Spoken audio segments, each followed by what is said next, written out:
இந்த வீடியோவில் part டியோட 5 marks எல்லாம் பார்க்கலாம். First 41A ஜேர்னலைஸ் the following transaction. இப்போ இங்கே கொடுத்துருக்க டிரான்சாக்ஷன் 5க்கும் நம்ம ஜேர்னல் என்ட்ரி போட போகிறோம். அதுக்கான ஃபார்மேட் ரெடி பண்ணிக்கோங்க. ஃபஸ்ட்டு டேட் எழுதிக்கோங்க 2022 ஜான். இப்போது ஃபர்ஸ்ட் டேட்டில் என்ன கொடுத்துருக்காங்கன்னா ரிஷி கமென்ஸ்ட் பிஸ்னஸ் வித் கேஷ். அதாவது ரிஷி அப்படிங்கிறவங்க பிஸ்னஸோட ப்ரொப்ரைட்டர். அவங்க 50,000 கேஷ் இன்வெஸ்ட்மெண்ட் பண்ணி பிஸ்னஸை ஸ்டார்ட் பண்ணியிருக்காங்க. ஸோ இங்கே பிஸ்னஸ்க்குள்ளே கேஷ் வருது, அதனால் கேஷ் அக்கௌண்ட் டெபிட் சைடில் எழுதுகிறோம். 2 இங்கே பிஸ்னஸில் மணி இன்வெஸ்ட்மெண்ட் பண்ணியிருக்கனால இட் இஸ் அ கேபிட்டல், அதனால் கேபிட்டல் கிரெடிட் சைடில் எழுதுகிறோம். அமௌண்ட்டு 50,000. இதுக்கான narration commenced business with cash. Next transaction second dateல bought goods for cash rupees 4,000. So இங்கே bought goodsனா purchase பண்ணியிருக்காங்க, கேஷ் கொடுத்து கூட்ஸை பர்ச்சேஸ் பண்ணியிருக்காங்க. இப்போ இதுக்கு என்ன என்ட்ரி எழுதுவோம் அப்படின்னா purchase account debtor to cash account. Goods purchased for cash. இங்கே கூட்ஸ் நம்ம வாங்குகிறோம், இது வந்து நம்மளுக்கு எக்ஸ்பென்சஸ். பர்ச்சேஸ் அப்படிங்கிறது கூட்ஸ் நம்ம வாங்குகிறோம், பர்ச்சேஸ் அப்படிங்கிறது நம்மளுக்கு பிஸ்னஸுக்கு எக்ஸ்பென்சஸ் மேட் ஆச்சுன்னா டெபிட் சைட், அதனால் பர்ச்சேஸ் அக்கௌண்ட் டெபிட் சைடில் போட்டிருக்கேன். பர்ச்சேஸ் பண்ணதுக்கான கேஷ் வந்து நம்ம கொடுத்துருக்கனால கேஷ் கோஸ் அவுட், அப்போ வந்து கிரெடிட் சைடில் எழுதணும், அதனால் கேஷ் அக்கௌண்ட் கிரெடிட் சைடில் எழுதியிருக்கோம். அமௌண்ட்டை 4,000. நெக்ஸ்ட் என்ட்ரி 3ல purchased goods from Ravi on credit. கூட்ஸை ரவிட்ட இருந்து பர்ச்சேஸ் பண்ணியிருக்காங்க கிரெடிட்டுக்கு, கடனுக்கு நம்ம கூட்ஸை பர்ச்சேஸ் பண்ணியிருக்கோம் 10,000க்கு. அப்போ டேட் என்ன 3, பர்ச்சேஸ் பண்ணியிருக்கனால நம்மளுக்கு எக்ஸ்பென்சஸ் அப்படிங்கிறதுனால டெபிட் சைடில் எழுதிக்கிறோம். Purchase account debit. 2 மணி நம்ம கொடுத்துருக்கோமானா இல்லை, இது வந்து என்னது கிரெடிட் டிரான்சாக்ஷன். அப்போது கிரெடிட்டார் இவங்க ரவி அப்படிங்கிறவங்க கிரெடிட்டார். இந்த பர்சன்ட்டேருந்து நம்ம கூட்ஸ் வாங்கியிருக்கோம், திருப்பி நம்ம அமௌண்ட் கொடுக்கணுங்கிற ஆப்ளிகேஷன் இருக்கனால Ravi is a creditor. Creditor அப்படிங்கிறது லைபிலிட்டி அப்படிங்கிறதுனால லைபிலிட்டி இன்க்ரீஸ் ஆகுது, அதனால் ரவி அப்படிங்கிறவங்களுக்கு நம்ம மணி கொடுக்குறோங்கிறதுனால இங்கே நம்ம இவரோட நேமை சேவ் பண்ணிக்கணும் to Ravi account. So amount வந்து 10,000. Narration purchased goods for credit.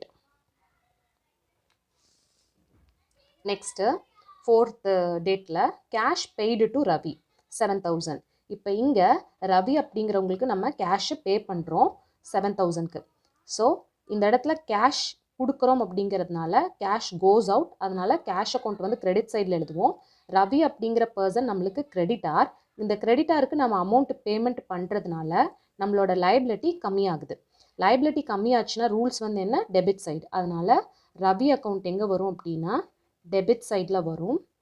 2 இவருக்கு தான் நம்ம கேஷ் கொடுக்குறோம், பிஸ்னஸை விட்டு கேஷ் வெளியே போகுது, அதனால் கேஷ் அக்கௌண்ட் வந்து கிரெடிட்டு.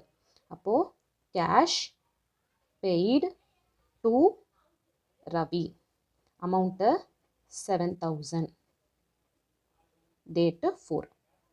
ஸோ இங்கே ரவி அப்படிங்கிறவங்க தான் மணியை இங்கே ரிசீவ் பண்ணுறாங்க, அதனால் டெபிட் சைடில் நம்ம எழுதுகிறோம். Next date 5th withdrew cash for personal use rupees 6,000. Personal யூஸுக்காக கேஷை பிஸ்னஸ்லேருந்து எடுக்கிறாங்க. பர்சனல் யூஸ்ன்னு வந்தாவே நம்ம ட்ராயிங் அக்கௌண்ட் தான் யூஸ் பண்ணணும். So drawing account debtor to cash account.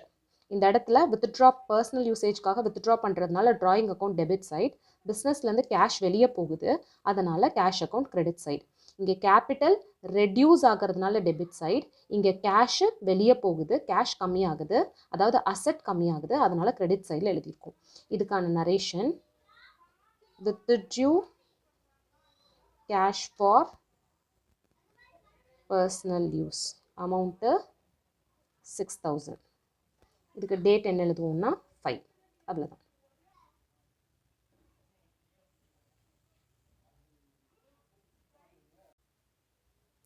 Next 41B பார்க்க போகிறோம்.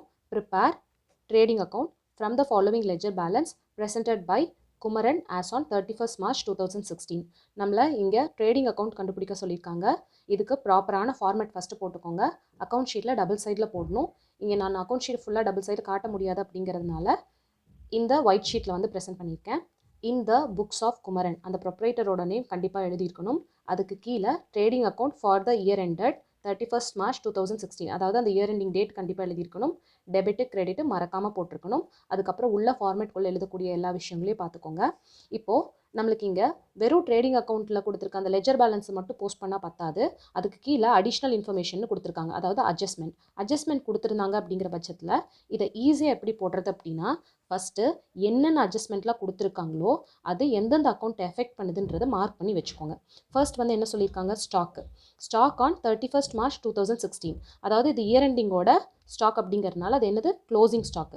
அப்போ க்ளோசிங் ஸ்டாக்கை மறக்காமல் நம்ம எழுதுறதுக்கு என்ன பண்ணலாம் அப்படின்னா, ஓப்பனிங் ஸ்டாக் கிட்ட அதை மார்க் பண்ணி வச்சுக்கோங்க. அப்போ ஸ்டாக் கிட்ட மார்க் பண்ணி வச்சிட்டிங்கன்னா அந்த ஓப்பனிங் ஸ்டாக் எழுதும் போதே நம்ம க்ளோசிங் ஸ்டாக்கு எழுதணுங்கிற ஞாபகம் வந்துடும்.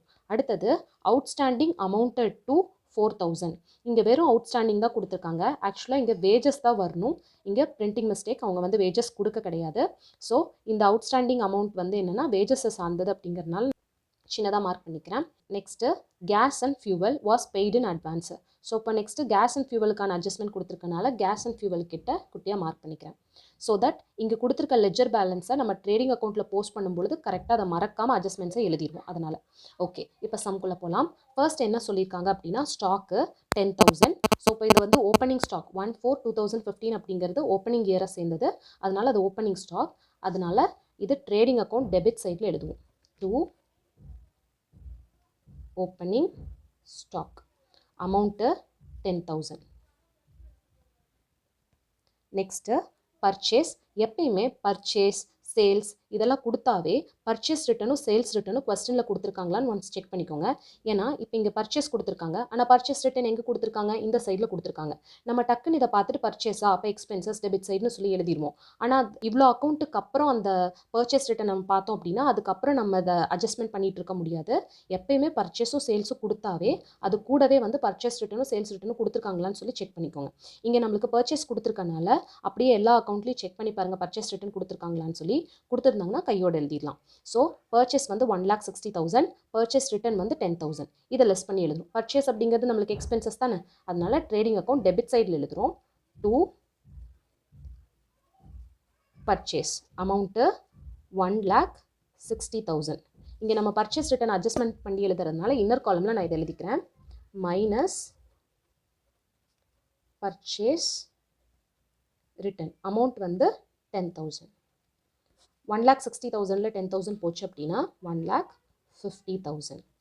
அடுத்தது என்ன அப்படின்னா வேஜஸ் இடத்துல டிக் பண்ணியிருக்கனால அப்போ நம்மளுக்கு என்ன தெரியும், ஓகே அட்ஜஸ்ட்மெண்ட் அப்போ கொடுத்துருக்காங்கங்கிறது நமக்கு ஞாபகமாக தெரியும். அதனால் வேஜஸ் வந்து 30,000. இதுக்கான அட்ஜஸ்ட்மெண்ட் என்னன்னு செக் பண்ணி பார்த்தீங்கன்னா அவுட்ஸ்டாண்டிங் அமௌண்ட்டு 4,000 கொடுத்துருக்காங்க. அப்போ வேஜஸ் அப்படிங்கிறது நம்மளுக்கு எக்ஸ்பென்சஸ் அப்படிங்கிறதுனால என்ன பண்ணிக்கிறோம், டெபிட் சைடில் எழுதிக்கிறோம். டூ வேஜஸ் அக்கௌண்ட் அமௌண்ட் வந்து என்ன 30,000. நெக்ஸ்ட்டு இதுக்கான அட்ஜஸ்ட்மெண்ட் கொடுத்துருக்காங்க அப்படிங்கிறதுனால என்ன பண்ணிக்கிறோம் அப்படின்னா, இங்கே அவுட்ஸ்டாண்டிங் அமௌண்ட் இருக்குது. அவுட்ஸ்டாண்டிங் ஆட் பண்ணுமா மைனஸ் பண்ணுமாங்கிற உங்களுக்கு டவுட் இருக்கும். இது என்னென்னா அவுட்ஸ்டாண்டிங் அப்படின்னா பெண்டிங் அமௌண்ட்டுன்னு அர்த்தம். அதாவது கட்ட வேண்டிய எக்ஸ்பென்சஸ் கட்டாமல் இருக்கிறது தான் இந்த அவுட்ஸ்டாண்டிங் எக்ஸ்பென்சஸ் அப்படிங்கிறோம். இப்போது இந்த வேஜஸ் அப்படிங்கிற இந்த அவுட்ஸ்டாண்டிங் அமௌண்ட் இந்த வருஷத்தில் நம்ம பேமெண்ட் பண்ண வேண்டியது இருந்திருக்கு, ஆனால் நம்ம பேமெண்ட் பண்ண கிடையாது. இதை நம்ம விட்டுட்டோம் அப்படின்னா கரெக்டான ப்ராஃபிட் நம்மளால் அசர்டைன் பண்ண முடியாது. இந்த வருஷத்துக்கான அமௌண்ட்டு தான் நம்ம பேமெண்ட் பண்ணலை அப்படிங்கிறதுனால இந்த பர்டிகுலர் இன்கம்மை நம்ம இந்த வருஷம் இன்க்ளூட் பண்ணிக்கணும். அதனால அவுட்ஸ்டாண்டிங் என்ன பண்ணிக்கிறோம், ஆட் பண்ணிக்கிறோம். இந்த அமௌண்ட் நம்ம கட்டலை அப்படிங்கிறதுனால நம்ம அதை விட முடியாது இல்லையா, பிகாஸ் இந்த பர்டிகுலர் எக்ஸ்பென்சஸும் இந்த வருஷத்துக்கான சேர்ந்தது அமௌண்ட் அப்படிங்கிறதுனால இதை நம்ம ஆட் பண்ணிக்கிறோம். ஸோ அவுட்ஸ்டாண்டிங் வேஜஸ் அமௌண்ட் வந்து என்னென்னா 4,000. 30,000ல் 4,000 ஆட் பண்ணோம்னா 34,000. அடுத்தது கேரேஜ் இன்வெர்ட்ஸ் அப்படிங்கிறது பர்ச்சேஸ்க்காக பண்ணக்கூடிய எக்ஸ்பெண்டிச்சர். அதனால் இதை வந்து நம்ம டைரக்ட் எக்ஸ்பெண்டிச்சராக தான் எடுத்துக்கணும். ஸோ டெபிட் சைடில் கேரேஜ் இன்வெர்ட்ஸ்ன்னு எழுதிக்கிறோம். அமௌண்ட் 10,000. Next freight inwards. இதுவும் வந்து டிரான்ஸ்போர்ட்டேஷனுக்காக நம்ம பண்ணக்கூடிய எக்ஸ்பெண்டிச்சர் தான், பர்ச்சேஸ் பண்ண டைமில் நம்ம பண்ணக்கூடிய எக்ஸ்பெண்டிச்சர்.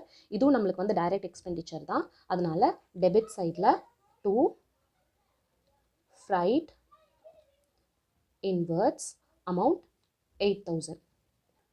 ஸோ இந்த கேரேஜ் இன்வெர்ட்ஸ், ஃப்ரைட் இன்வெர்ட்ஸ் இது ரெண்டுமே வந்து நம்மளுக்கு டைரக்ட் எக்ஸ்பெண்டிச்சர் தான். பிகாஸ் பர்ச்சேஸுக்காக நம்ம பண்ணக்கூடிய எக்ஸ்பெண்டிச்சர் அப்படிங்கிறதுனால இதை இங்கே போஸ்ட் பண்ணுறோம். ஆனால் கேரேஜ் அவுட்வேர்ட்ஸ், ஃப்ரைட் அவுட்வேர்ட்ஸ் இதெல்லாம் கொடுத்துருந்தாங்கன்னா கண்டிப்பாக அது profit and loss account debit சைடில் தான் போடணும். பிகாஸ் அது சேல்ஸுக்காக பண்ணக்கூடிய எக்ஸ்பெண்டிச்சர். அதனால carriage outwards, freight outwards profit and loss account debit சைடில் போடுவோம். Carriage inwards, freight inwards trading account debit சைடில் போடுவோம். ஓகே, இதுக்கப்புறம் என்ன கொடுத்துருக்காங்கன்னா சேல்ஸ் கொடுத்தா என்ன பண்ணணும், சேல்ஸ் ரிட்டர்ன் கொடுத்துருக்காங்களான்னு செக் பண்ணுமா. அது கீழேயே சேல்ஸ் ரிட்டர்னும் 16,000 கொடுத்துருக்காங்க.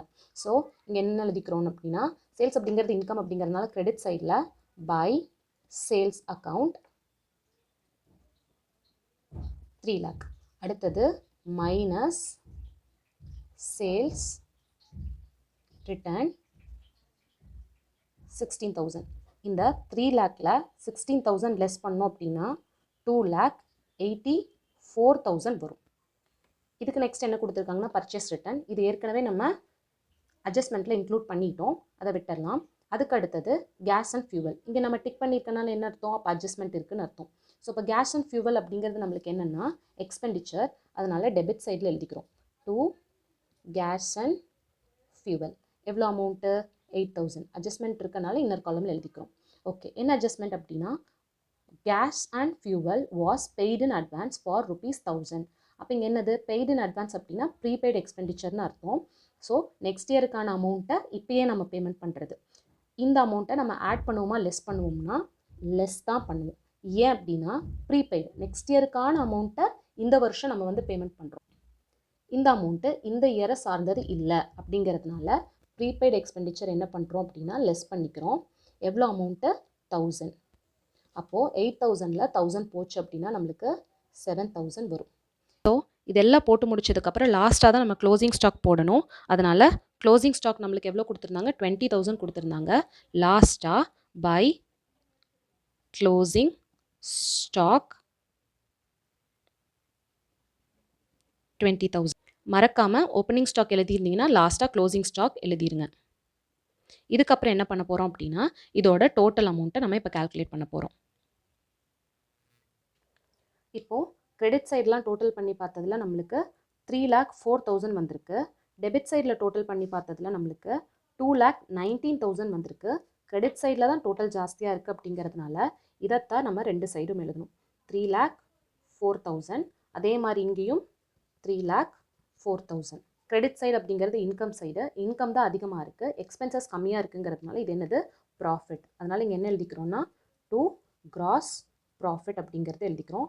இது கேரி டவுன். இந்த அமௌண்ட்டை ப்ராஃபிட் அண்ட் லாஸ் அக்கௌண்ட்டுக்கு நம்ம எடுத்துகிட்டு போவோம். இப்போது 3,04,000 அப்படிங்கிறது இன்கம். நம்மளுக்கு எக்ஸ்பெண்டிச்சர் எவ்வளோ ஏற்பட்டிருக்கு அப்படின்னா 2,19,000. இந்த ரெண்டுத்தோட டிஃப்ரென்ஸ் அமௌண்ட் பார்த்தோம் அப்படின்னா நம்மளுக்கு 85,000 வருது. இப்போ இந்த 85,000 தான் நம்மளுக்கு கிராஸ் ப்ராஃபிட். இதுதான் நம்மளோட ஆன்சர்.